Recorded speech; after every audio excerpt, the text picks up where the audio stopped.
Radio Arc-en-Ciel et Iris vous donnent le sourire.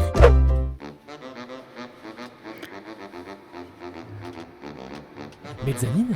Mezzanine. Mezzanine. Mezzanine. Expérience. Scène. Culture. Schizophrénie. Camoulox. Bière. Invité. Épaule. Bienvenue sur Mezzanine.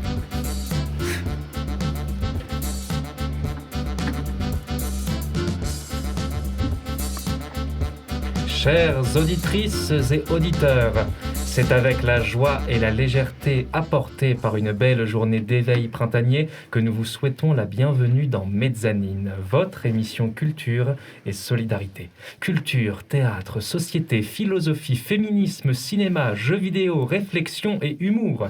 Aujourd'hui, nous vous invitons à entrer à nouveau dans nos univers riches en couleurs qui sentent bon les fleurs sauvages et le gazon. Oui, aujourd'hui, notre humeur est bucolique. Cette semaine, nous continuons les rencontres artistiques uniques. Et oui, je dis bien les, car c'est un duo que nous avons le plaisir d'accueillir aujourd'hui. Bienvenue à Louisanne et Camille. Merci.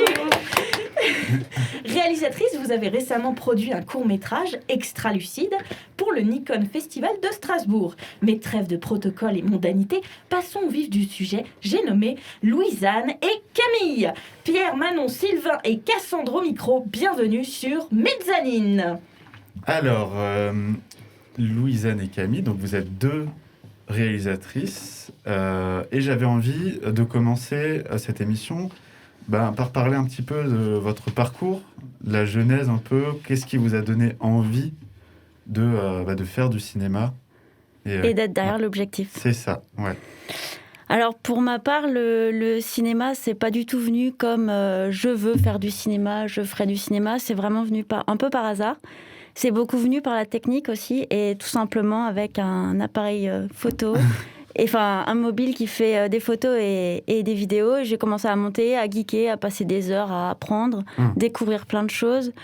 Et c'est vraiment par le matos, en acquérant du nouveau matériel, en découvrant les possibilités que c'est venu finalement. Donc hyper naturellement, hyper spontanément et sans avoir au préalable, je sais pas, ni un idéal défini, ni une épée de Damoclès en mode il faut que je fasse ça, quoi. Vraiment pour le plaisir de la chose et la découverte un petit peu de cette pratique-là.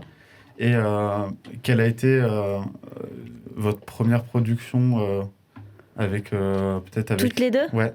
Ce qui est intéressant, c'est qu'en fait, c'est Camille qui a d'abord qui a été mon entrée dans le cinéma, parce que c'est une proposition qu'elle m'a faite de venir sur un tournage qu'elle faisait avec d'autres personnes, mais de manière très informelle. Ça te dirait de venir, il y a toujours besoin de quelqu'un pour aider. Est-ce que tu pourras faire une salade de pâtes? D'accord. Cinéma, j'y vais, parce que moi, c'était une passion passive en fait, le cinéma. J'étais la spectatrice qui se demandait toujours waouh, faire du cinéma, ça serait tellement chouette un jour. Et puis en fait, faire du cinéma, ça donne l'impression que c'est une montagne, un métier, quelque chose qui est accessible quand tu rentres par la bonne porte. Et quand Camille m'a proposé ça, j'y suis allée et j'étais une espèce de gamine sur le tournage à faire le clap, la salade de pâtes, le son, incroyable. Et ça a été une rencontre, non-rencontre, parce qu'il y avait trop de choses qui se passaient sur un tournage, un gros chaos joyeux. Mais, et c'est après qu'elle a vu que j'aimais bien ça, pour le dire de manière... Et je t'ai proposé de travailler sur un scénar. Voilà. Trop bien, quoi. Et je dis oui. Et elle se dit, ok, samedi, on se voit. Ok.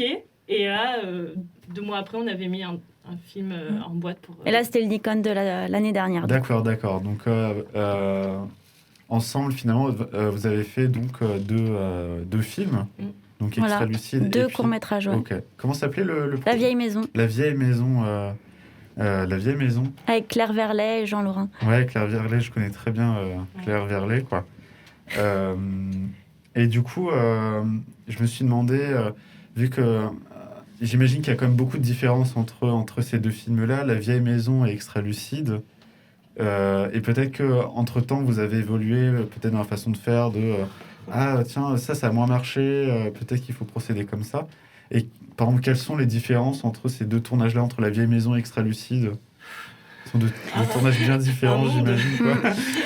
Pour ma part, je rebondis toujours sur c'est possible du matériel parce que j'ai acquis une nouvelle caméra.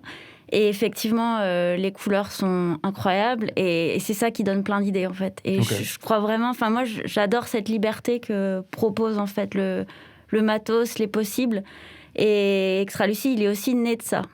Et puis, il est né d'un travail sur le scénario, bon là c'est plus pour toi, qui est hyper fin, millimétré, et on a travaillé de manière très différente d'ailleurs. D'ailleurs, on a pensé vraiment la contrainte des 2 minutes 20 au départ, là où l'autre était très long. C'est ça qui était très différent, c'est que quand la première rencontre a été un peu magique, comme une étincelle du « waouh », en fait, on a des désirs qui se complètent et un alignement des planètes, mais c'était presque, enfin moi en tout cas je l'ai vécu comme ça, je me surprenais de voir à quel point on y arrivait.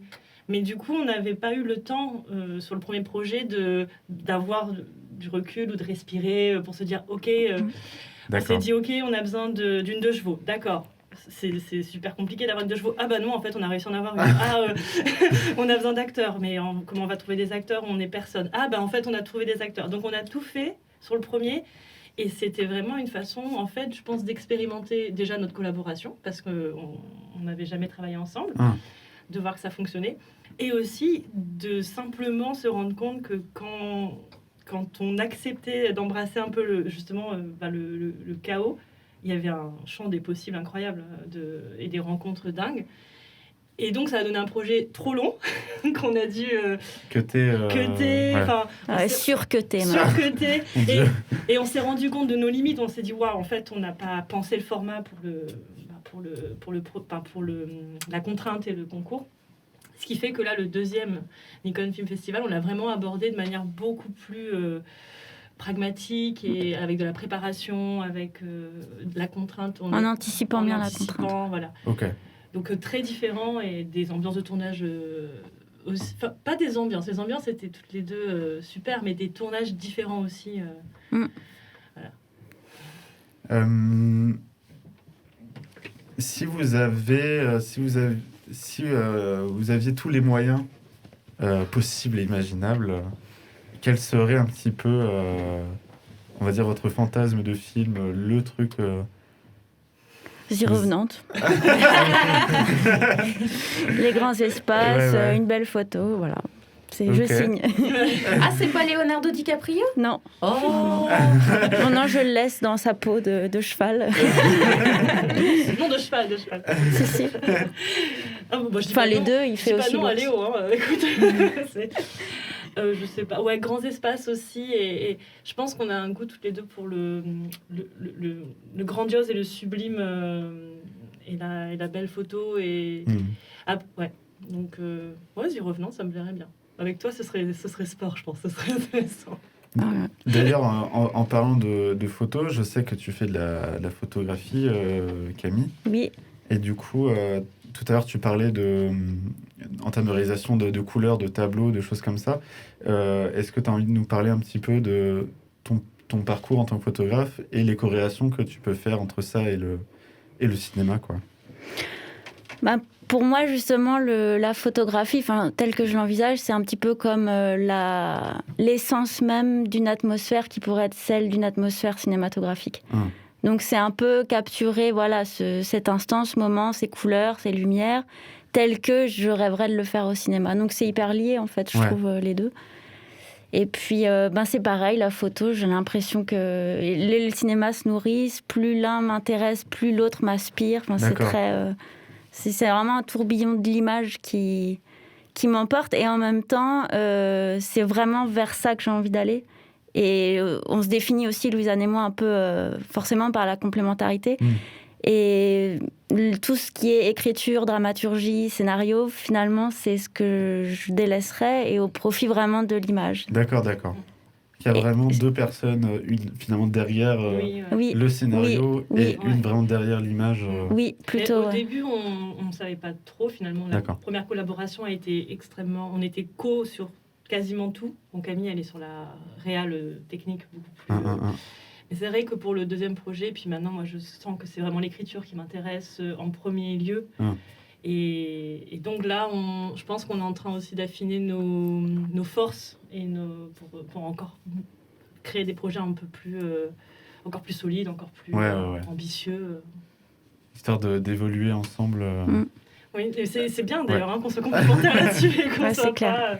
Ça s'est fait assez naturellement et c'est super chouette. Et on devient des super potes aussi, parce qu'à l'origine, on se connaissait très peu en fait. Vous vous êtes rencontrés vraiment par le prisme du cinéma.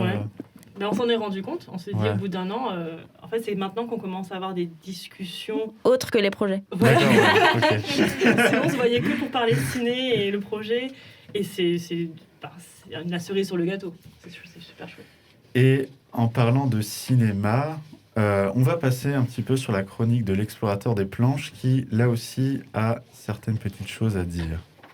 Oh mamie, regarde, un bateau! Oui, mon enfant, ce n'est pas n'importe quel bateau, c'est le bateau... Oh, j'ai oublié. Mais ce ne serait pas le bateau nommé le culturiste? Oh oui, le bateau du culturiste, je m'en rappelle, avec son capitaine, le fameux... l'aspirateur de branches, non? Non, mamie, c'est l'explorateur des planches. Comment? Que vois-je? Un spectacle? Spectacle en vue! Spectacle en vue! Larguez les avares! Sortez la bière de la cale! Ce soir, nous sortons!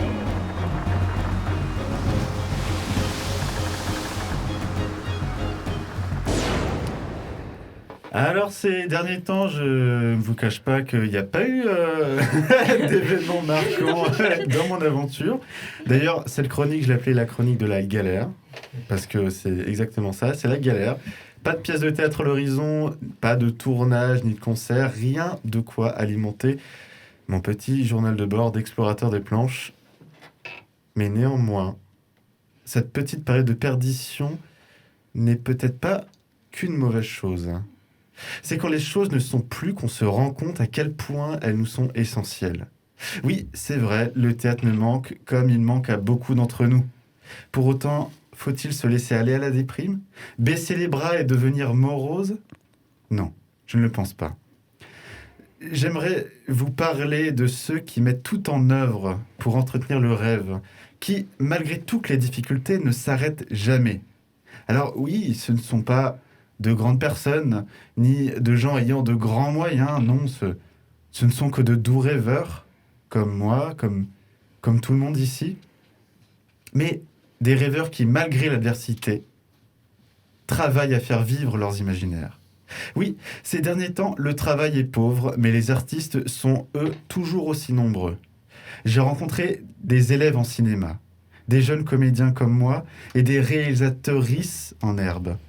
Des gens avec des idées plein la tête et de la volonté plein le cœur. Tous m'ont fait voyager et tous m'ont donné une chose précieuse, l'opportunité de voguer dans leurs imaginaires à eux. J'ai pu traverser le chantier d'un bateau pirate, me perdre dans les névroses d'un personnage paranoïaque, voyager dans les délires d'un garçon trop rêveur, ou bien attendre qu'une personne me parle de moulin à vent. Toutes ces émotions vécues et partagées, je les dois à tous ces gens qui continuent à croire en leurs histoires et qui œuvrent tous les jours pour faire vivre la culture. Ces dernières semaines, j'ai eu l'opportunité de voir travailler des jeunes étudiants en cinéma. Malgré le confinement, ils avaient un défi. Réaliser un film en 48 heures. Un challenge délirant pour des jeunes gens n'ayant jamais fait de cinéma de leur vie. Et pourtant, malgré la peur, ils n'avaient que ça en tête. Réaliser leur petit bout de rêve. Tout avait été réalisé maladroitement. Les plans étaient très peu assurés, le tournage était parsemé d'hésitations, mais malgré cela, le film devait être réalisé. C'était le plus important. C'est avec un regard teinté d'innocence sur le monde que leur premier film avait vu le jour. Et ça faisait du bien. Ces dernières semaines, j'ai également eu la chance de jouer dans une séquence de piraterie. Un petit rêve de gamin qui se réalise. Qui n'a pas envie de jouer un pirate dans sa vie, hein? J'étais avec Sylvain. Et c'était la première fois que je jouais avec lui. C'était en quelque sorte une première rencontre artistique. On s'est amusé comme des enfants. Et derrière, l'équipe de professionnels ont pu concrétiser leurs petits rêves délirants et colorés. Ces dernières semaines, j'ai pu enfin créer ma compagnie avec des amis. Là aussi, un rêve se concrétise. Faire des pièces de théâtre sous notre propre bannière et peut-être un jour les jouer dans de superbes salles, c'est une chance que je ne réalise pas encore. Et puis ces dernières semaines, j'ai appris que la maison qui m'a donné le goût au théâtre avait ouvert une école. Là aussi, des élèves vont comme moi, comme nous, passer leur journée à produire des rêves maladroits, mais terriblement sincères. Et puis hier, j'ai eu l'occasion de voir plein de films à l'occasion du festival Au Secours à Strasbourg. J'ai pu regarder toutes ces petites productions et ça m'a mis du baume au cœur. Il y avait des sourires, des larmes et beaucoup de travail. Quand je vois toutes ces personnes œuvrer pour donner vie à leurs imaginaires, je me dis que c'est un combat qui vaut la peine d'être vécu. Oui, c'est vrai, on a peur. Oui, le milieu de l'art risque de devenir très précaire, enfin encore plus que d'habitude. Mais un artiste reste un artiste. On ne fait pas de l'art parce que ça rapporte ou pour se rendre intéressant, on le fait parce que c'est en nous. Nous ne pouvons pas faire autrement. Parfois il est morose, parfois l'art est joyeux, parfois il dénonce, parfois il réconforte. L'art est partout. Il est même parfois poreux et incertain. Mais jamais il n'est inutile. Et c'est bien pour ça qu'il vaut la peine d'être défendu. Et comme il adoucit les mœurs, je vais vous partager une petite musique qui en ce moment me réchauffe le cœur et me réconforte dans cette période un petit peu incertaine. Je vous laisse profiter de Not Over You de Tessa Violette. You call me up, say that you've been busy, but something made your chest reach out. And we meet up, tell each other stories about how we've been since we last talked. Our coffee date moves into the evening, we wonder how it got so late. We walk around, and I keep asking how. I don't know better by now. You try but you can't shake me, I think we're going crazy. Keep saying that we're through, but baby I'm not over you. We're quick to go attack, but when we split I need you back. And I tell myself we're through, but baby I'm not over you.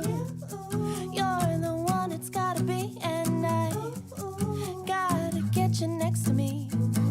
You try but you can't shake me, I think we're going crazy. Keep saying that we're through, but baby I'm not over you. Ooh, ooh, ah. You wear your clothes like you're trying to impress me, but I just think you're overdressed. You roll your eyes, 'cause I keep my messy, and you think we're too old for that. But I gotta know how you can tweet but you can't text me. You say that I just need control. We go around, and I keep asking how. I don't know better by now. You try but you can't shake me, I think we're going crazy. Keep saying that we're through, but baby I'm not over you. We're quick to go attack, but when we split I need you back. And I tell myself we're through, but baby I'm not over you. You're the one it's gotta be, and I gotta get you next to me. You try but you can't shake me, I think we're going crazy. Keep saying that we're through, but baby I'm not over you. Now you say choose it, my favorite music. We dance round my bedroom floor. Run to the store and pick up snacks for a movie we can't ignore. You try but you can't shake me, I think we're going crazy. Keep saying that we're through, but baby I'm not over you. We're quick to go attack, but when we split I need you back. And I tell myself we're through, but baby I'm not over you. You're the one it's gotta be, and I gotta get you next to me. You try but you can't shake me, I think we're going crazy. Keep saying that we're through, but baby I'm not over you. Ooh, ooh, ah. Baby I'm not over you. Ooh, ooh,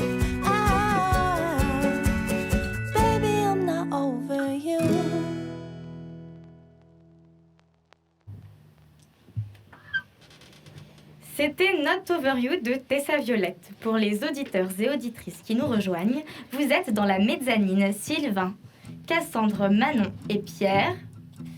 Au micro, nous sommes avec nos invités de la semaine, Louise, Anne et Camille. Alors, moi, je ne vous connaissais pas et je suis enchantée de vous avoir avec nous ici aujourd'hui. Merci Manon. Parce qu'en fait, je connaissais pas votre travail avant de visionner Extra Lucide, que j'ai visionné parce que Pierre est un comédien, un ami aussi avec lequel j'ai la chance de travailler. Et juste pour dire 2 mots très brièvement, j'ai été bluffée, j'ai été scotchée par ce que vous avez fait. Merci. Y a plein de choses qui souvent me manquent dans le cinéma, savoir que moi je suis très théâtre, donc je m'ennuie très très vite devant des images de films. J'ai besoin de vivant, sinon je m'endors parce que j'ai une concentration déplorable, il faut le dire. Et j'ai trouvé déjà les images d'une qualité assez bluffante parce que c'était subtil, la lumière était belle. Et le scénario, j'ai été bluffée parce qu'en fait, c'est intelligent. Enfin, c'est ce que j'aime. Pour moi, c'était vraiment quelque chose d'intelligent, c'est-à-dire qu'il y avait tout ce qu'il fallait sans en mettre trop ni pas assez. Et voilà, du coup, c'était juste un petit moment pour vous remercier de ce moment parce que je l'ai partagé, je l'ai envoyé à plein de gens en mode de regardez, c'est des trucs qu'on voit pas souvent et c'est vachement bien. Merci Manon. Merci beaucoup. Ouais. Bon, pour les lumières, on pourra quand même remercier Damien Lemercier qui a beaucoup œuvré pour la couleur et les lumières. C'est vrai que les techniciens et techniciennes, pas les oublier. Et Damien, c'est le meilleur éclairagiste alsacien et même de France. Bon, on va redonner, si vous voulez de belles lumières, il faudra contacter cet homme. Et du coup, moi, j'avais quelques questions sur... parce que vous êtes réalisatrice, vous fonctionnez toutes les deux. Et moi, je me demandais quels sont vos besoins, en fait, pour avoir des idées. Le terreau fertile qui crée vraiment l'impulsion de se dire allez, on y va. Ou cette idée, elle est bonne, on le fait.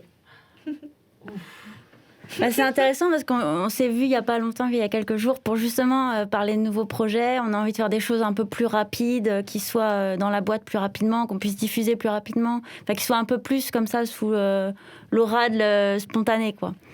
Et on a balayé pas mal de projets possibles et je crois que c'est quand même très ouvert.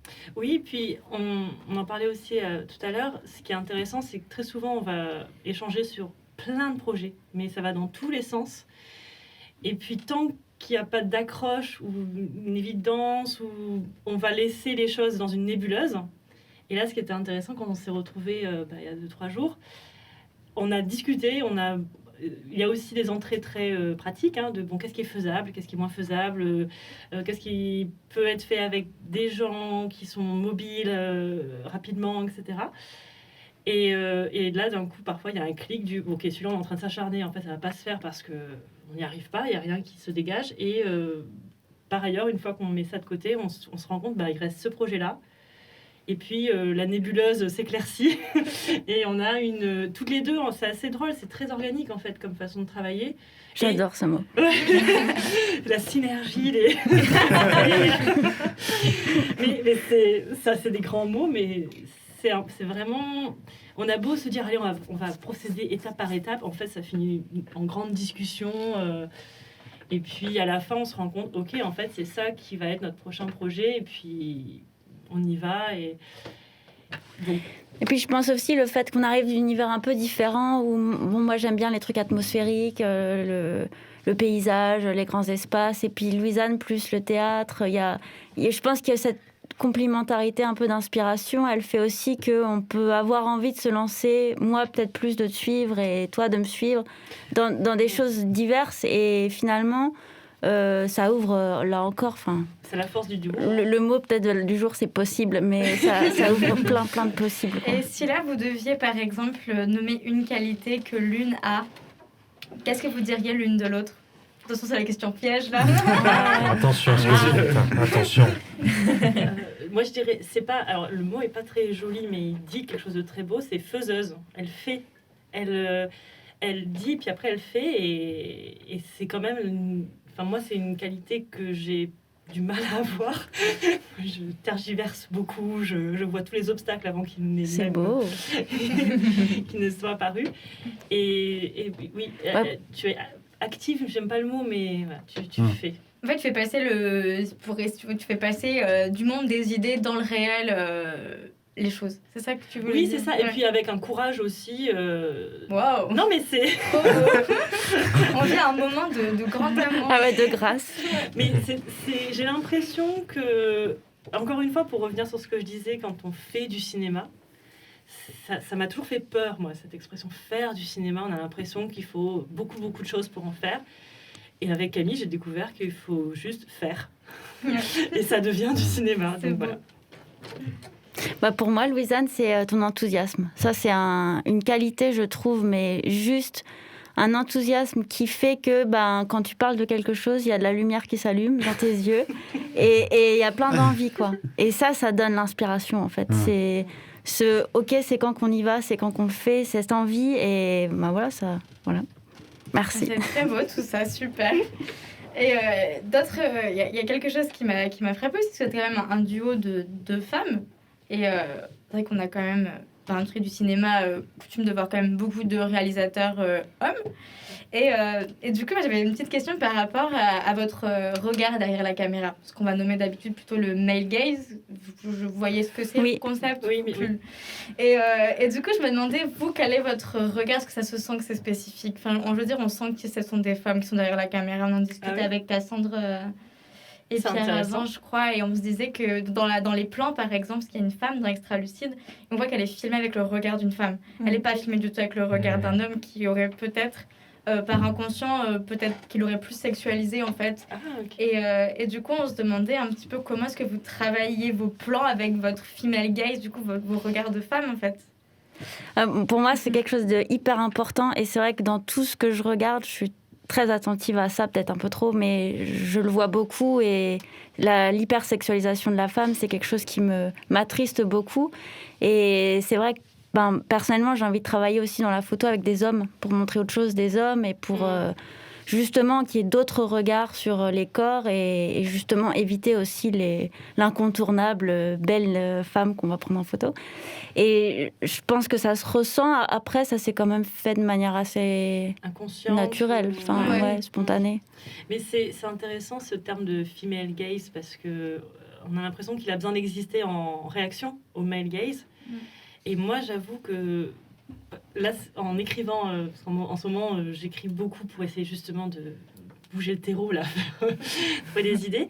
Et Camille, c'est super intéressant d'avoir quelqu'un en face qui me dit « Mais attends, ton personnage féminin, quel rôle il a ?» ou le personnage masculin. Puis j'essaie aussi de réfléchir à la façon dont est-ce que les rôles sont intervertibles. Pourquoi est-ce qu'il y a un intérêt à ce que ce soit un personnage féminin, masculin, et ça déclenche des questionnements extrêmement intéressants aussi.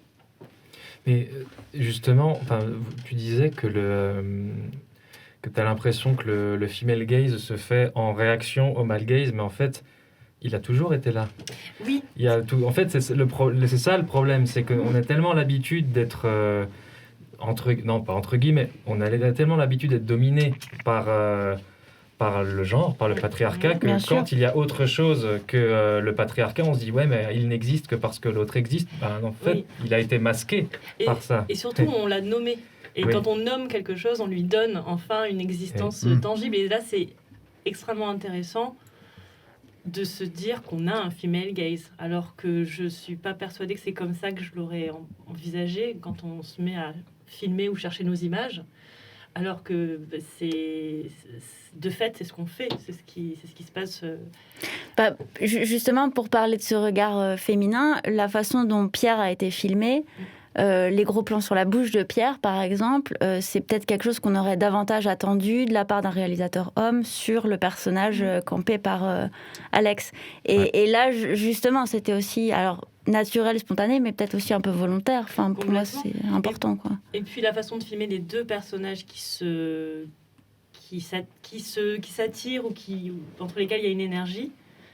On s'intéresse aussi plus à quelle est l'énergie qu'ils ont, quelle est l'énergie qu'ils dégagent, qu'est-ce qui se dégage d'eux.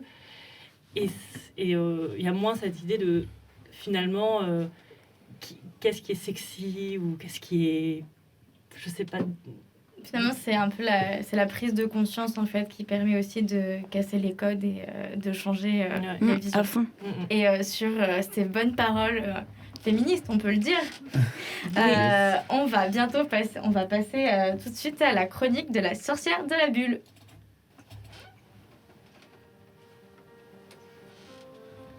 Savez-vous ce qu'il y a en dessous de cette maison ? En dessous de cette maison se trouve une pièce sous terre. Au centre de cette pièce, une marmite au milieu d'un cercle. Un cercle entouré de 5 bougies 5. Autour de ce cercle marche frénétiquement un chat de plus en plus vite. Plus le chat court, plus le chat marche, plus le cercle s'illumine. Et au centre apparaît la sorcière de la bulle.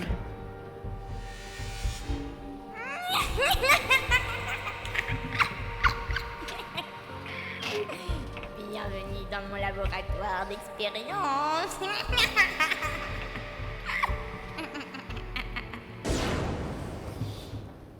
Alors, aujourd'hui, on se retrouve pour un épisode un peu spécial de la chronique de la sorcière de la bulle, car j'ai préparé pour nos invités, nos chroniqueurs et nos chroniqueuses, un petit quiz spécial féminisme. Est-ce que tout le monde est prête?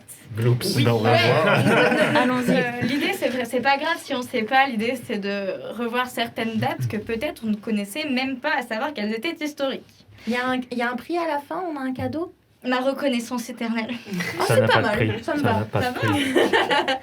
Allez, c'est parti. Question numéro 1. De quelle année date la Déclaration des droits de la femme et de la citoyenne et par qui a-t-elle été écrite? Olympe de Gouges. 1792. Non, 91. Presque. 1991. Bravo. C'est ça.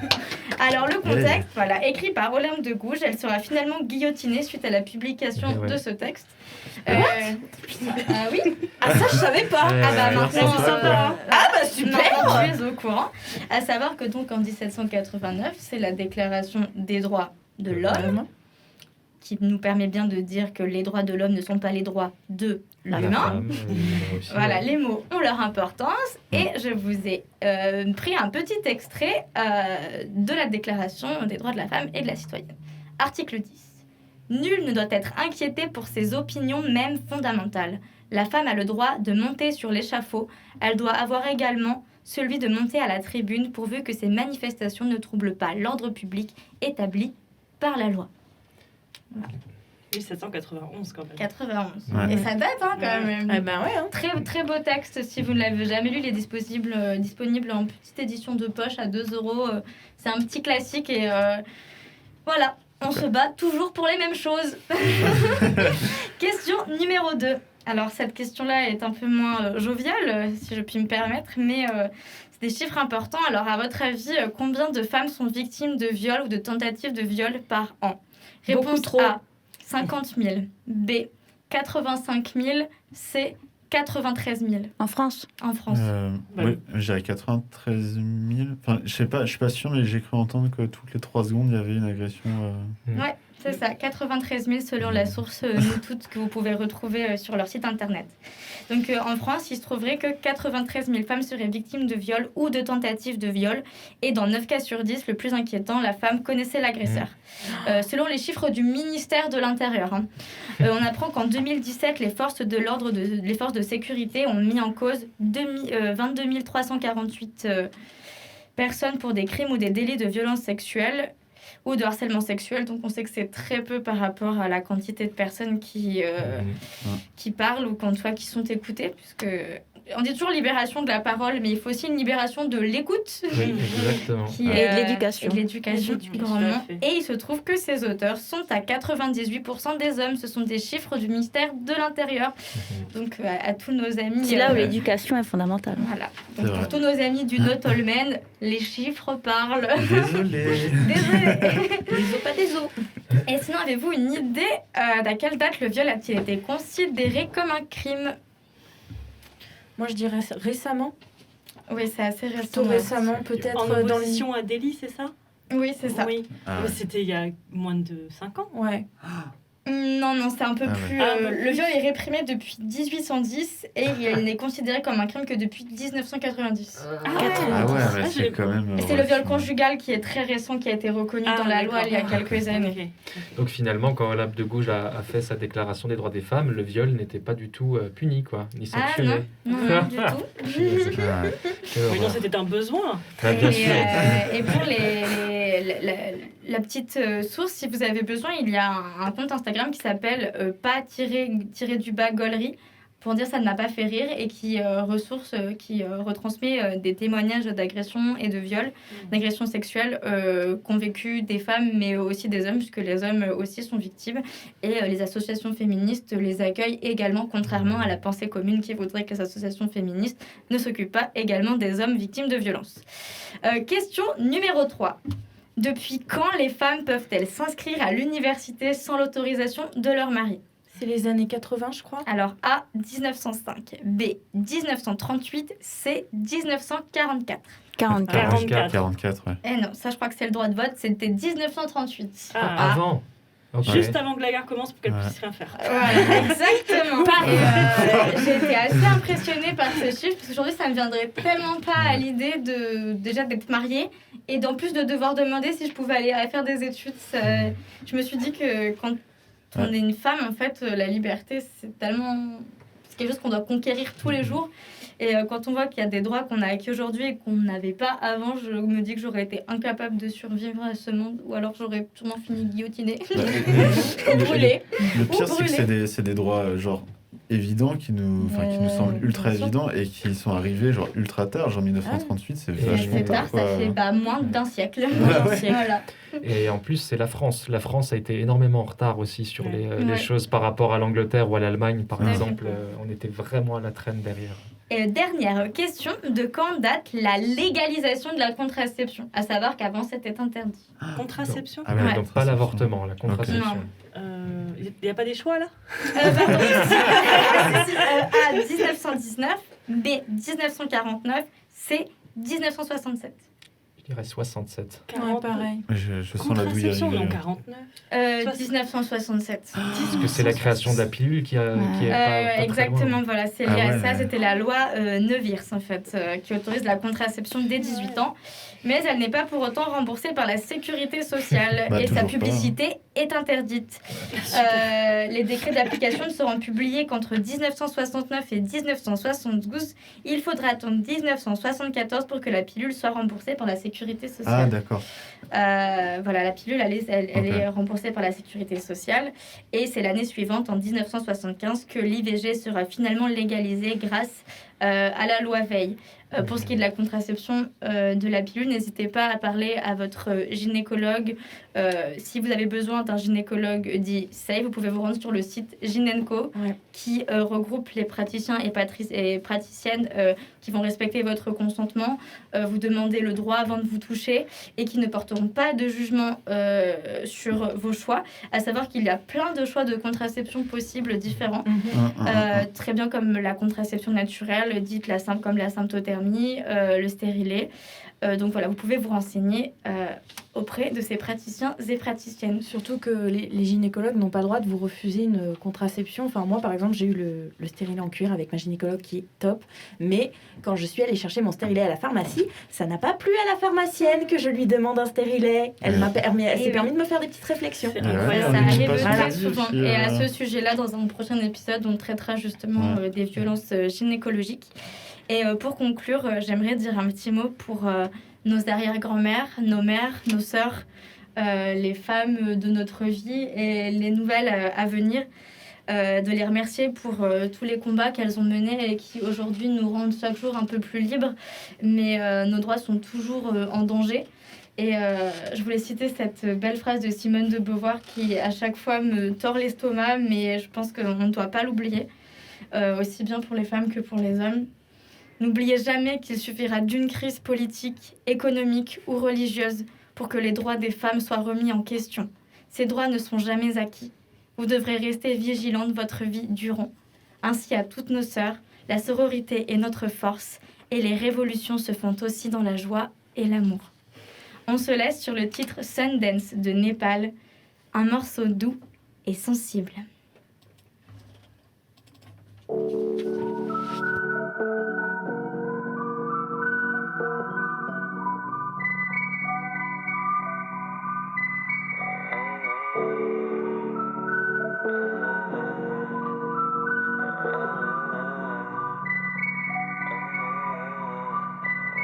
Du lundi au Sunday, bloqué dans ma tête, ma vie c'est un film de Sundance. Des fois il se passe air, je préfère rester en dehors des ennuis.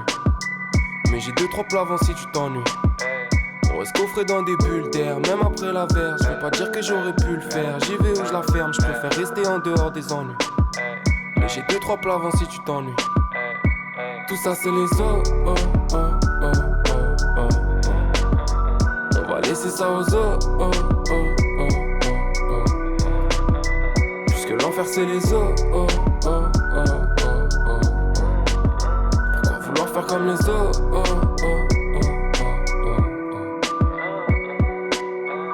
Des fois je pense aux injustices, à un monde où pour faire kef il faudrait être bac plus 10. Y'a pas plus de raison d'avoir peur que d'être serein. Si je ferais quoi un milli, c'est pas pour des tartes à la meringue. Quand j'étais petit je pouvais canner un refrain avec toutes mes histoires. De cette époque j'ai retenu que le plus important c'est d'y croire. Mais un connard qui s'y croit trop, ça je déteste.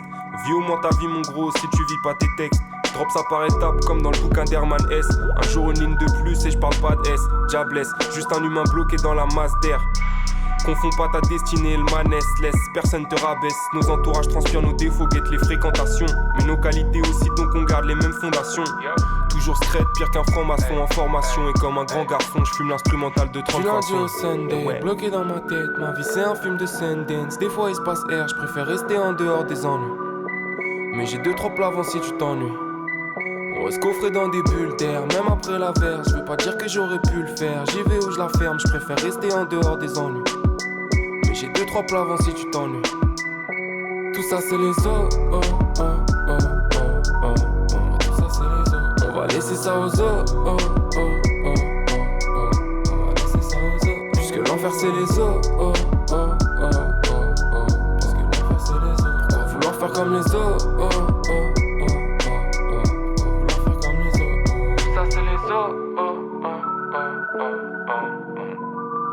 on va laisser ça aux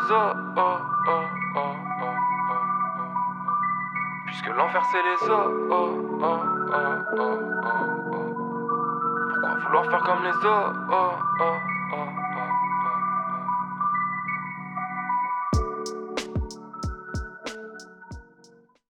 C'était Sundance de Népal. Vous écoutez toujours Mezzanine, votre émission Culture et Solidarité. Et nous sommes toujours avec Louise-Anne et Camille et Sylvain, Pierre, Manon et Cassandre au micro.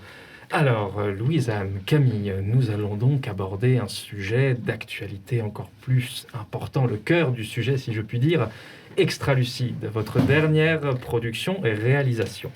Alors, première question, pourquoi Extralucide ? Alors, pourquoi est-ce que vous l'avez fait et pourquoi est-ce que vous avez choisi ce nom, Extralucide ? Alors, pourquoi on l'a fait ? C'était dans le cadre du Nikon Film Festival et il y avait une contrainte, un jeu. Donc, on avait cette contrainte-là en tête. Après, pourquoi Extralucide et ce titre-là, qu'on a trouvé assez vite et qui est resté de manière assez évidente, c'est parce que au moment de la création et de l'écriture, on savait qu'on voulait parler du jeu de l'imagination et de la perception aussi. Comment est-ce que finalement il y a des mondes intérieurs gigantesques qui peuvent exister dans un être silencieux. Et donc c'est presque magique, c'est de l'extra-lucidité, et d'où le titre. Nous sommes dans un format court, 2 minutes et 20 secondes, je crois, et assez intense, car il se passe beaucoup de choses. Alors, pour ce cadre-là, je pense qu'il y a eu effectivement une contrainte du Nikon Festival, mais y a-t-il eu une inspiration ou des inspirations par rapport à ce format-là, ou à votre manière de le mettre en scène ? Par rapport aux 2 minutes 20 et de la façon de construire quelque chose en 2 minutes 20 ? Oui, c'est ça. Je sais pas trop, je pense que la voix off, une fois qu'on savait que c'était une voix off, on s'est dit il faut qu'il y ait des moments saillants dans ce qu'il dit. On a pas mal réécrit ensemble, parce que même si, on va dire, je suis plus à l'écriture, l'écriture, c'est jamais une activité solitaire. Il y a toujours une discussion et je sais pas, Camille, si tu... J'ai pas l'impression qu'on ait eu une inspiration nette, définie au préalable. On a eu des inspirations, surtout en termes de type de cinéma qu'on voulait Justement, faire. c'est aussi la question que je voulais poser. Alors moi, j'étais obnubilée par... Kieslowski. Voilà, Kieslowski. Je sais pas si vous le connaissez. Pas du tout. C'est un réalisateur polonais qui est pour les cinéphiles avertis un cinéaste culte. Et en fait, il fait un cinéma très atmosphérique, mystérieux. Toutes les réponses ne sont pas données. C'est au spectateur d'être hyper actif et même d'accepter de ne pas avoir toutes les réponses. Et au moment où on faisait le projet d'Extralucide, j'avais mangé sa filmographie en je sais pas, 2 semaines. Et dans Bleu, donc un de ses films, il y a une scène qui m'avait bouleversée. Je vais vous la décrire, vous n'allez pas comprendre. Où une femme, il faut voir le film, hein, il est génial, où une femme trempe un carré de sucre. C'est Juliette Binoche. Oui, jouée par Juliette Binoche, qui est très très magnétique dans le film. Et en fait, elle trempe son carré de sucre dans un café et juste le sucre qui s'imbibe du café. Et là, le regard de Kieslowski et le jeu et tout. C'était chargé émotionnellement. J'ai dit à Camille, je voudrais trop qu'il y ait un sucre qui s'imbibe. Et il est dans nos 2 minutes 20, on l'a mis. Même 2 fois. 2 fois, Ouais. oui, c'est ça. Donc voilà, ça c'était mon petit chouchou, mon inspiration. Et après, voilà. Alors, on a été un petit peu perturbés au moment où on a écrit et créé, de voir à quel point Amélie Poulain n'était pas loin. Et alors que c'était absolument pas voulu ni recherché. Même au niveau des couleurs, la photo, voilà, on s'est posé des questions. On s'est posé beaucoup de questions. Je me suis fait la réflexion quand je l'ai vu. Et on a même eu peur à un moment donné, on s'est dit mince, les gens vont croire qu'on veut faire un Amélie Poulain version nous.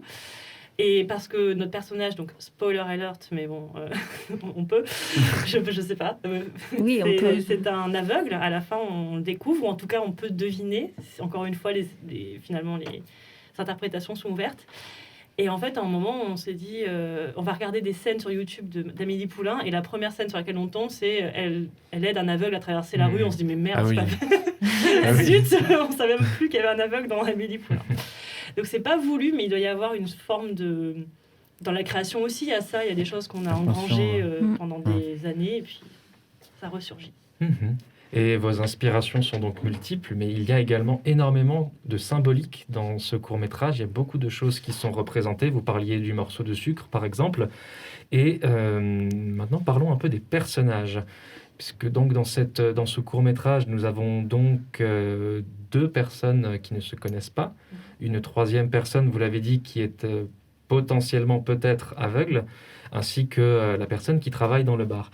Comment vous êtes venu à l'esprit l'idée de création de ces personnages et cette complémentarité de caractère qui donne vraiment l'impression de rentrer dans un triangle?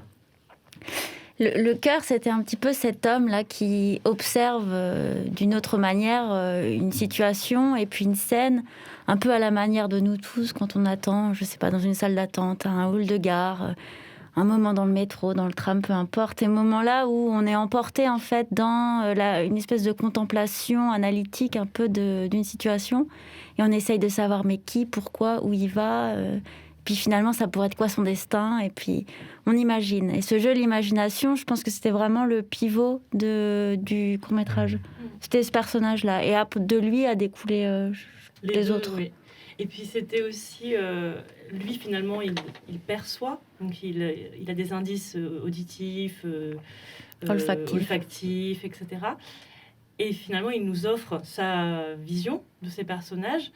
Et on peut même se poser la question, ce qu'on voit, est-ce que c'est la réalité ou est-ce que c'est simplement son filtre qui nous les fait voir, le jeune homme lunaire joué par notre très cher compagnon ici présent, ou la jeune femme. Il y a aussi cette idée de, est-ce que c'est la vérité? Et après tout, est-ce que c'est important que ce soit la vérité? Parce que ce qui en résulte, c'est une rencontre et Et après, les personnages, on les a construits l'un par rapport à l'autre, mais naturellement, finalement, parce qu'il y a toujours besoin de créer un équilibre entre l'étudiant lunaire et la femme pressée qui hésite, qui est dans un moment de doute sur ses choix. Donc voilà, ça s'est construit comme ça un peu. Et par rapport à ces personnages, je trouvais ça intéressant, c'est ce cercle qui est proposé avec ces deux personnes qui sont attirées l'un envers l'autre et cette personne qui les observe. Je me suis permis une petite interprétation qui ne regarde que moi, où on aurait dit la représentation d'un désir mutuel, mais également d'un objet de désir, et à l'arrière, la conscience et le jugement de la conscience qui, à chaque fois qu'on rencontre quelqu'un ou quelque chose, nous dit « Non, mais c'est pas bien. Tu fais pas bien, tu fais pas ça comme ça. » C'est hyper intéressant comme analyse. Et je me suis dit, c'est fou car vous cristallisez la rencontre, comme vous dites. Et je me posais encore une autre question. Nous sommes en temps de Covid. Les bars et les restaurants sont fermés. Et vous nous montrez un court-métrage de 2 minutes 20 avec 2 personnes qui se rencontrent dans un bar. Y a-t-il un message conscientisé derrière ou est-ce tout simplement une coïncidence ? Les deux. Parce qu'au moment où on a pensé le court-métrage, j'arrive même plus à voir le calendrier exact des événements, mais au moment c'est juin-juillet. Juin-juillet, voilà, mais on ne savait pas trop ce qui allait se passer à la rentrée. Et on voulait un bar. Alors bien sûr, ce n'est jamais simple quand on écrit un... on s'est dit, bon, il faut viser le simple. Ah, un bar. Oui, c'est pas simple en fait de trouver un bar. Et ça aussi, ça a été une recherche hyper intéressante, trouver un bar. Et super rencontre aussi de la famille Vonnesch du Stack Michel, c'était sublime. Ah ouais, et incroyable encore une fois, le champ des possibles pour reprendre le thème. Où on est allé bar après bar poser la question en temps de Covid. Donc leur dire, est-ce que vous êtes prêts à accepter une équipe de tournage dans votre espace et eux nous ont accueillis à bras ouverts et tellement avec beaucoup de générosité. Et ce qui est intéressant, c'est que quand on s'est mis à tourner, on s'est dit quelle expérience extraordinaire de pouvoir faire ça dans un espace si riche et si symbolique. Un espace social. Voilà, la rencontre se fait dans ce genre d'espace au moment où partout il y avait la menace de la fermeture. Est-ce que dans votre recherche de bar, il y avait quand même pas mal de bars qui étaient genre ultra réticents pour faire ça, ou il y en avait au contraire qu'il y en avait qui étaient en mode... Ils étaient très réticents quand même. Ouais. Il y avait une peur derrière quand même de... Ah, par rapport au Covid, non. Pas spécifiquement, je pense, la réticence. Non, plus on débarquait pour leur dire on veut faire un film, et nous regardaient, mais pourquoi? C'était très drôle. Ah, mais de toute façon, les tournages entre rencontres, entre rigolades, entre délires, c'est tout un événement. Alors, nous allons maintenant passer à une chronique, et je vous préviens, vous êtes juste à côté de moi. La chronique... Mais la porte n'est pas loin. Oui. La porte n'est pas loin, c'est pour ça qu'on vous a mis là. La chronique du Sylvain d'Épaule. Je ne peux plus le contrôler, il est là, il arrive, non, partez, allez vous cacher, courez, il est là. Le Sylvain d'Épaule.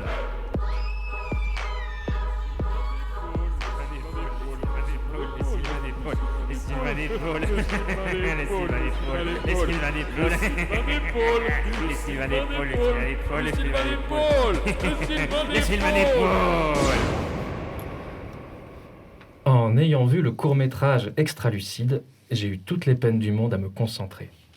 En effet, si ma vision se limite aux apparences visuelles, mes 2 compères d'épaule ont un genre d'extralucidité.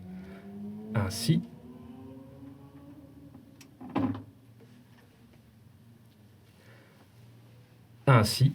lorsque je vis ce bar, avec ses personnages rassemblés, je me suis dit « Oh, on dirait le bar où Jean-Paul Sartre rencontrait ses belles. Oh, on dirait le bar de la vidéo Jackie et Michel. Oh, mais non, non. »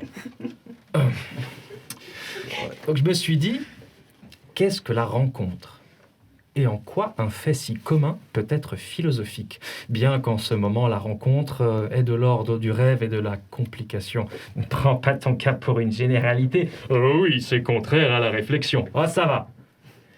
La rencontre, elle peut se décliner en divers degrés. Degrés dont l'importance peut se retrouver dans ce qu'elle apporte. Dans la rue, nous croisons des formes intangibles, n'atteignant pas notre cercle d'intimité.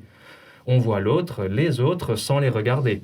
Mais dès lors que notre regard accroche celui de l'autre, il se produit un événement particulier. Avant même que le positif ou le négatif ne se fixe, que le bénéfique ou le maléfique se présente, une connexion s'opère.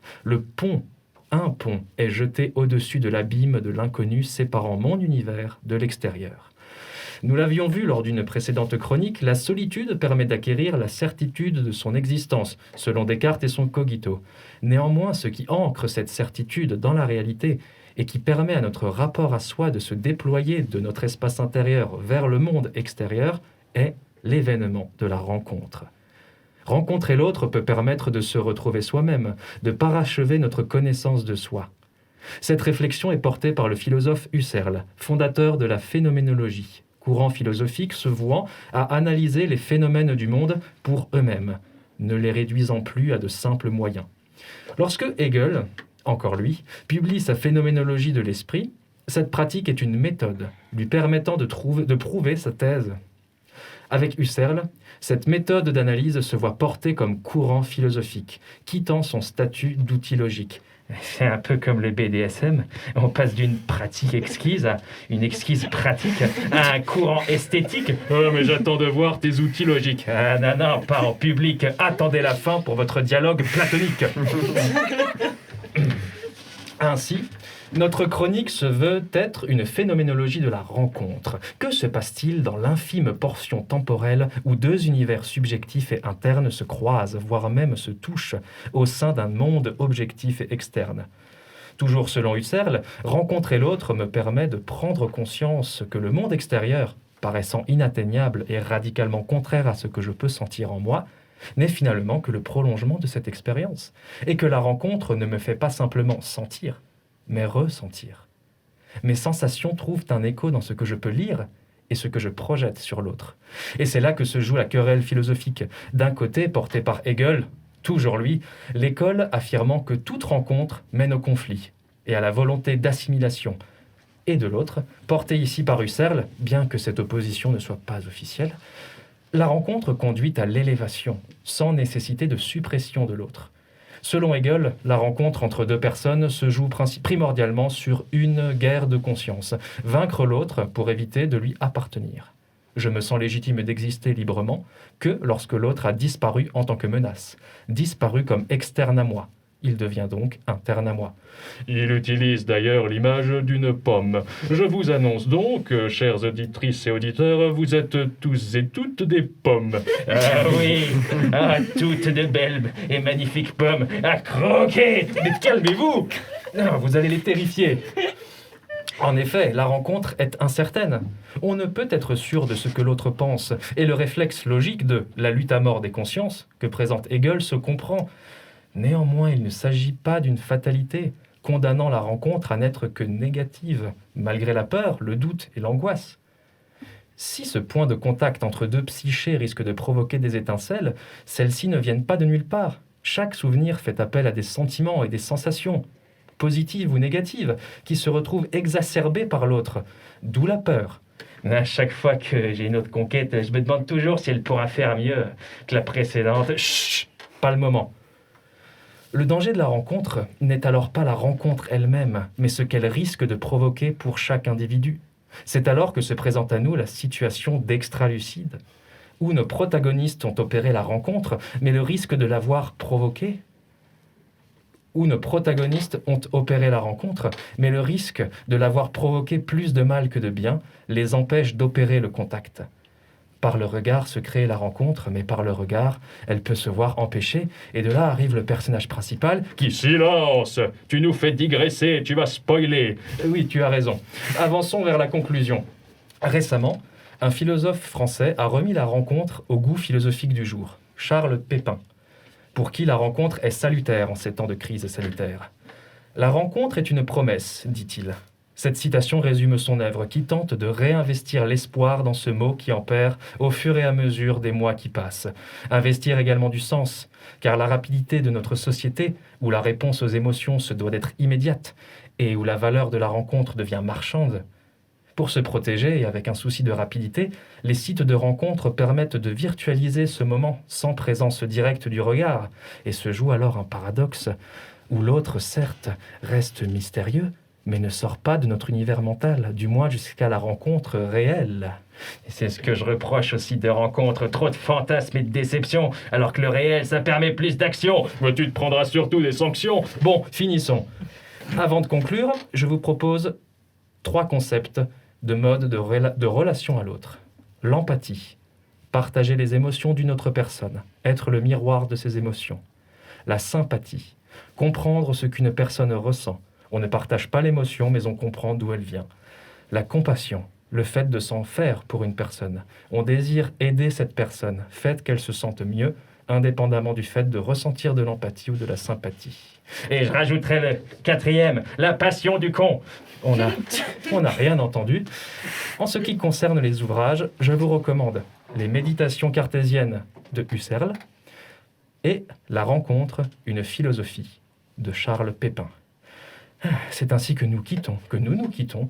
À la prochaine pour la chronique du Sylvain d'Épaule. Et la musique? Ah oui. Revenons dans les années 90, la période de l'électro, avec Electric City, The Music Instructor.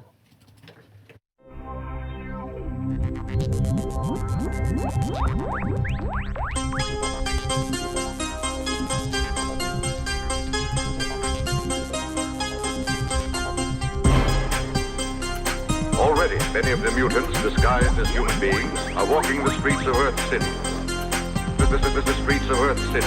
The streets of Earth City. The streets of Earth City.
Mezzanine?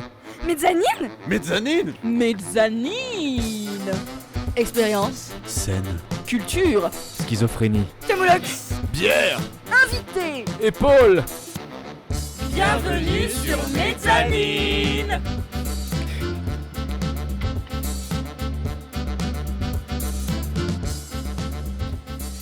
Vous êtes toujours dans Mezzanine pour votre émission 1001 couleurs culturelles et associatives. Manon, Pierre, Cassandre et Sylvain au micro. Nous sommes toujours avec Louisanne et Camille, deux réalisatrices qui ont bien voulu nous ouvrir leurs portes de leur univers. Ça va, Louisanne et Camille? Ah oui. Ça va très bien. Eh ben, super. Eh bien, avant de cette coupure pub, nous parlions de votre court-métrage Extralucide qui a été produit pour le Nikon Festival de Strasbourg. Alors, petite question, quel va être l'avenir d'Extralucide? Bon, l'avenir d'Extralucide, je pense que... Alors, c'est pour le Nikon Film Festival, c'est national. C'est national. Eh bien, le Nikon Festival national. Je voyagerai peut-être un petit peu plus. Et je pense que là, pour nous, il est un tout petit peu derrière quand même.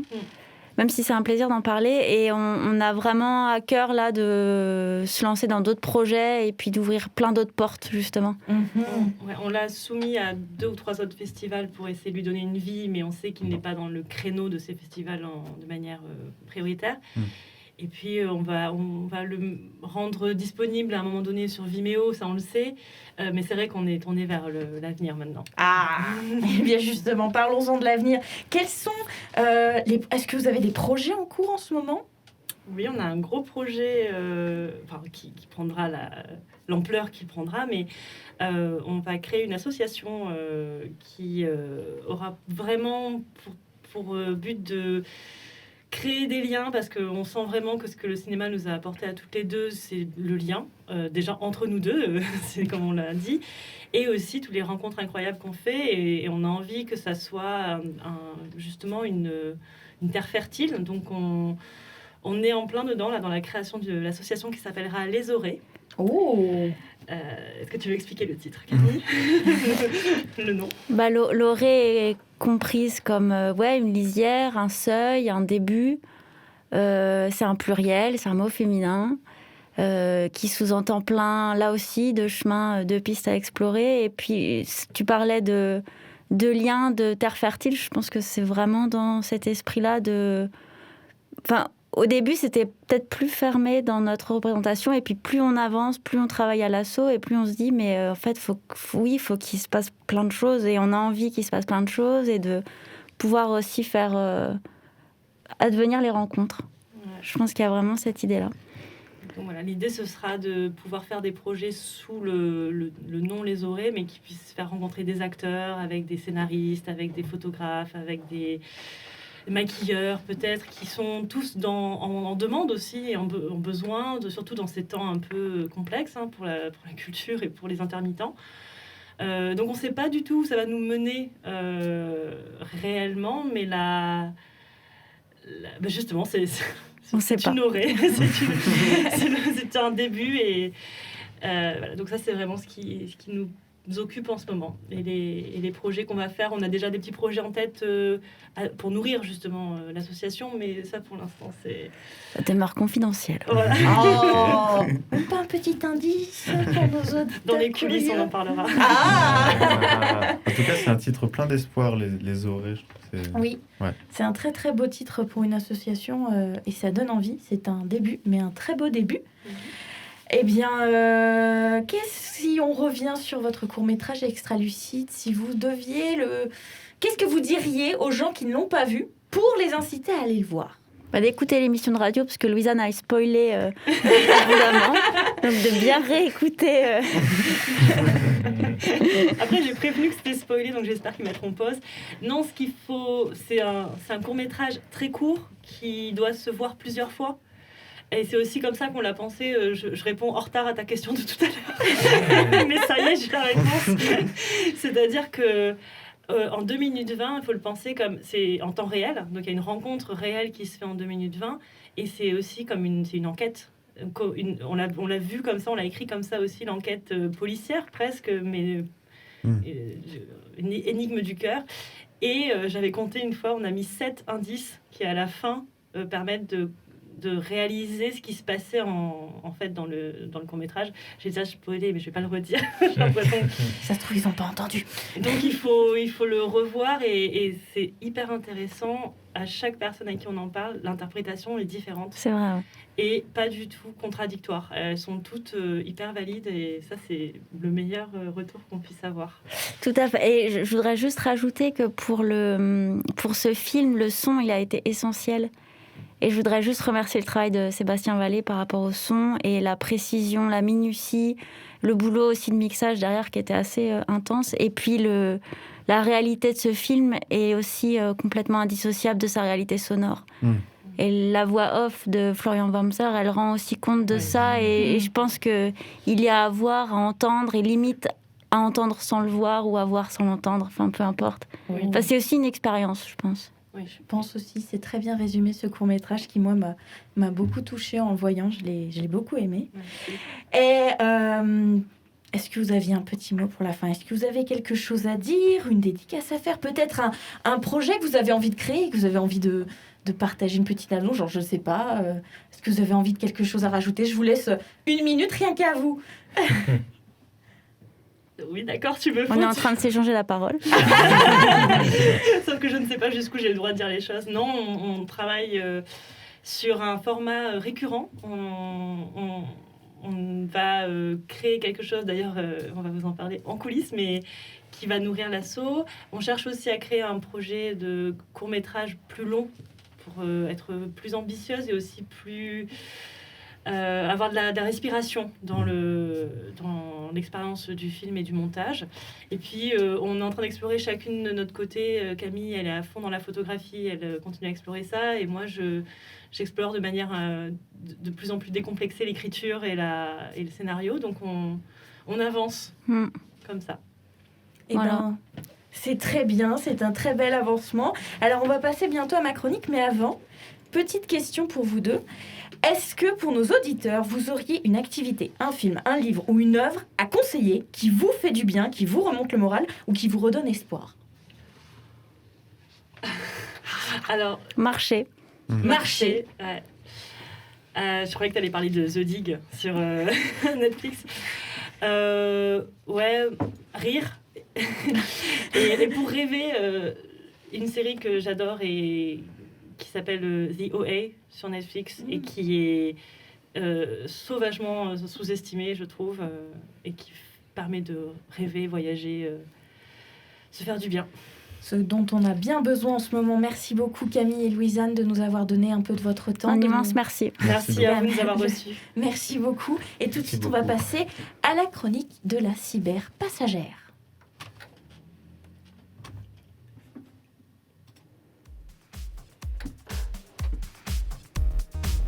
Mise en route des réacteurs. Trajet en cours d'analyse. Objectif, planète Vidéothèque. Enclenchement du système dans 10 secondes. 10, 9, 8, 7, 6, 5, 4, 3, 2, 1. Chronique de la cyberpassagère téléchargée. Écoute imminente. Pour cette nouvelle chronique, ce que j'aimerais vous offrir, c'est un fragment d'espoir. On nous dit que bientôt les lieux culturels vont rouvrir, les terrasses, les bars et les restaurants également. Mais soyons clairs, je ne pense pas que ça va être définitif. Alors, au lieu de vous faire un discours rempli de faux espoirs, j'ai envie de vous offrir de l'évasion et du réconfort. J'ai donc ouvert mon coffret Remonte Morale et je vous ai sorti 2 films chers à mon cœur. 2 films qui me font oublier la réalité le temps de leur histoire. Notre premier film commence en Grande-Bretagne. Nous sommes dans un petit village anglais niché au creux d'une vallée et portant la nomination de Mur. Ce village doit son nom peu commun aux murs d'enceinte qui, depuis des siècles, dissuadent les habitants de s'aventurer dans le royaume voisin qui abriterait lutins, sorcières et autres engeances féeriques. Un jour, cependant, le jeune Tristan, qui convoite la plus jolie fille du village pour changer, franchit le mur pour lui rapporter une étoile tombée du ciel. Et ainsi commence le film Stardust, le mystère de l'étoile, réalisé par Matthew Vaughn, j'espère que je le dis bien, et adapté du film écrit par Neil Gaiman. Alors pourquoi ce film ? Eh bien déjà parce que je raffole de l'heroic fantasy et que je trouve que ce film en est un très bon exemple. De ce qui se fait de mieux dans ce style d'ailleurs. Je vous conseille aussi, dans le même esprit, il y a Discworld qui est très très bien, qui lui aussi est adapté d'une série de bouquins. Donc voilà, si vous aimez l'heroic fantasy, ces 2 films sont incontournables. On a d'abord, dans Stardust, l'univers du film qui est fascinant. Nous nous retrouvons plongés dans le royaume magique de Stormhold, où la diversité féerique est de mise. On a par exemple des princes qui trouvent ça normal de s'entretuer pour devenir roi, ou encore des sorcières qui pètent la classe. C'est le genre de sorcière qui lit l'avenir dans les entrailles de n'importe quel animal, ça passe du furet au crocodile, mais normal, tout va bien. Ou qui peut se battre en duel à l'épée à l'aide d'une simple poupée en argile. Et ça, c'est beau. Et à ça, tu ajoutes un groupe de fantômes qui nous incarne l'humour anglais à la perfection. Et surtout, tu as des chasseurs de foudre sur des bateaux volants guidés par nul autre que Robert De Niro en personne. D'ailleurs, son personnage est l'un des meilleurs de sa carrière, je tiens à le souligner ici. J'aimerais ensuite vous parler de notre héros, Tristan Thorne. Déjà, ce qui me plaît chez lui, c'est qu'il sort complètement du cliché du héros. On n'est pas face à un bel homme musclé, fort et vaillant qui va libérer une princesse dans un donjon, non. On a ici un personnage un peu gauche, un peu naïf, mais c'est justement ce qui fait toute sa force et sa valeur. Il me rappelle un peu Norbert Dragono dans Les Créatures Fantastiques, donc si jamais il y a des amateurs, je pense que vous craquerez vite pour Tristan. Si on ajoute à cela les merveilleux paysages de l'Angleterre, l'Écosse et l'Islande, je pense que ça te plaira, Camille, si tu ne l'as pas vu que tu aimes les grands paysages, ce film en regorge à foison.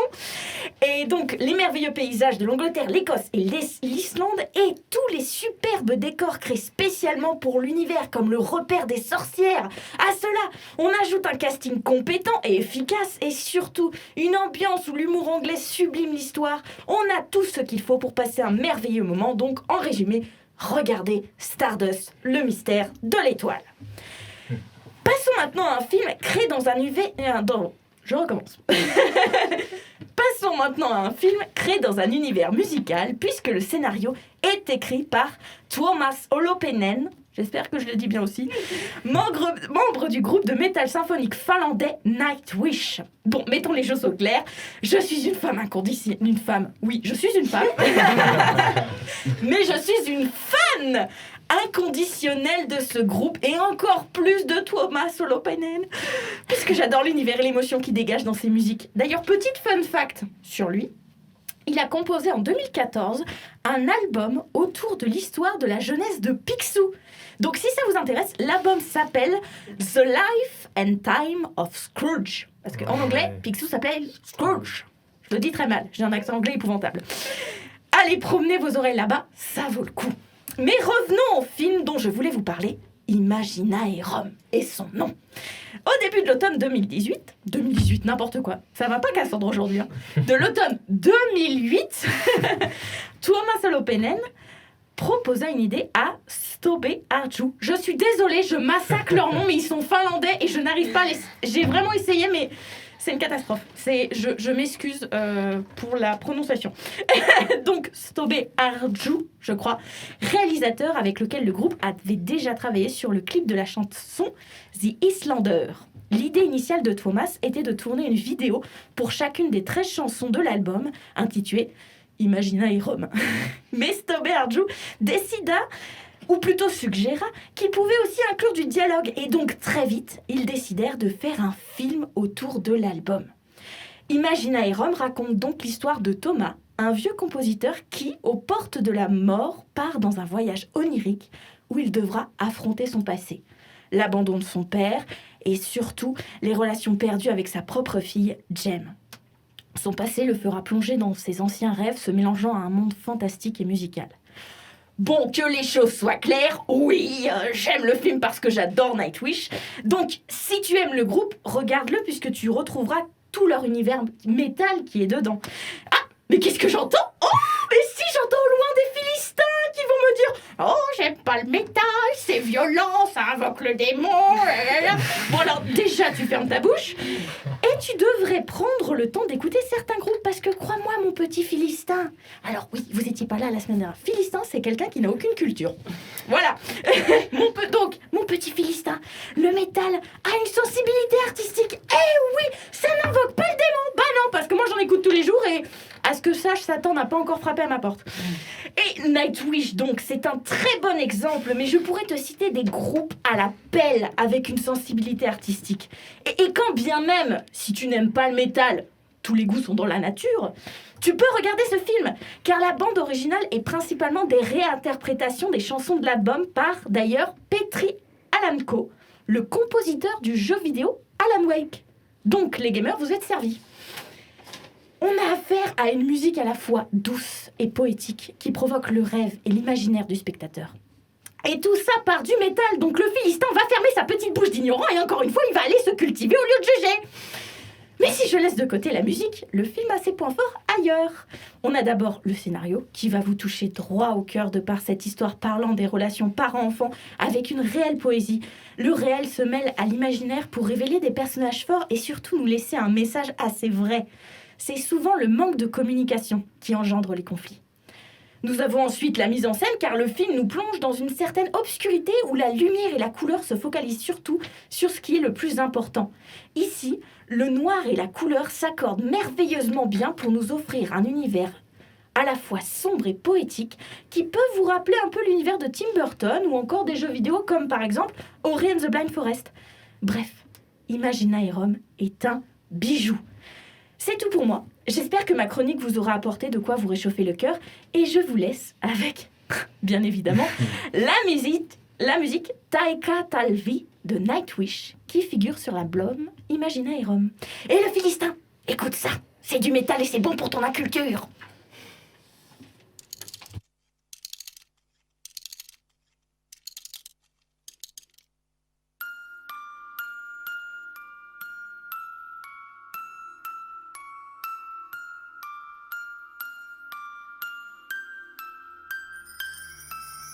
Lapsistain rakkain tää näyttämö on, mis kuutamo kujillaan kulkee.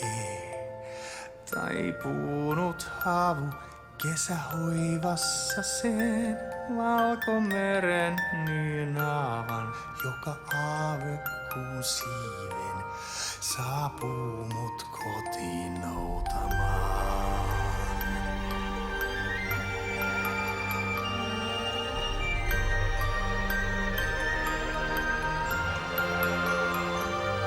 Täällä talvisen maan hetki kuin ikuisuus. Nyt pienen kissan jaloin luokseeni hiipi. Täällä tarinain lähteellä asuassaan, mis viulun valtavan kaihon hiki säveltää maalaa, laulullaan herättää maan.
C'était Tai Catalvi de Nightwish.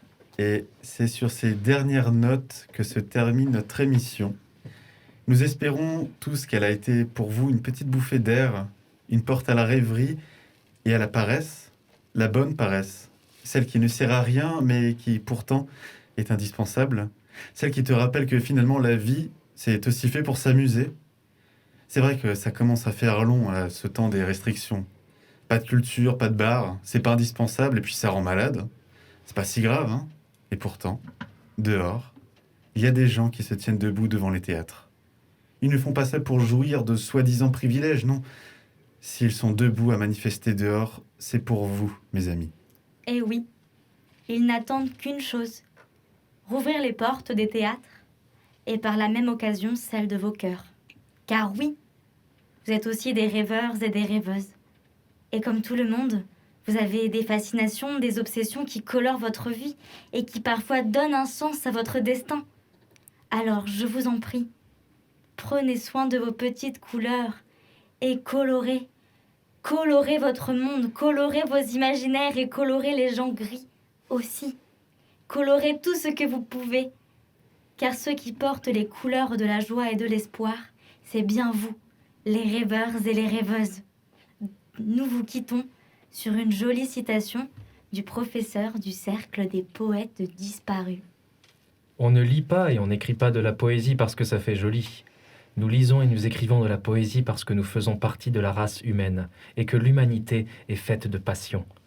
La médecine, la loi, le commerce et l'industrie sont de nobles occupations et nécessaires pour la survie de l'humanité. Mais la poésie, la beauté, l'aventure, le dépassement de soi, l'amour, c'est en fait pour cela que nous vivons. Écoutez ce que dit Whitman. « Ô moi, ô vie, ces questions qui me hantent, ces cortèges sans fin d'incrédules, ces villes peuplées de fous, quoi de bon parmi tout cela ? Réponse, que tu es ici, que la vie existe et l'identité, que le prodigieux spectacle continue et que tu peux y apporter ta rime, que le prodigieux spectacle continue et que tu peux y apporter ta rime. » Alors, chers auditeurs, quelle sera votre rime ?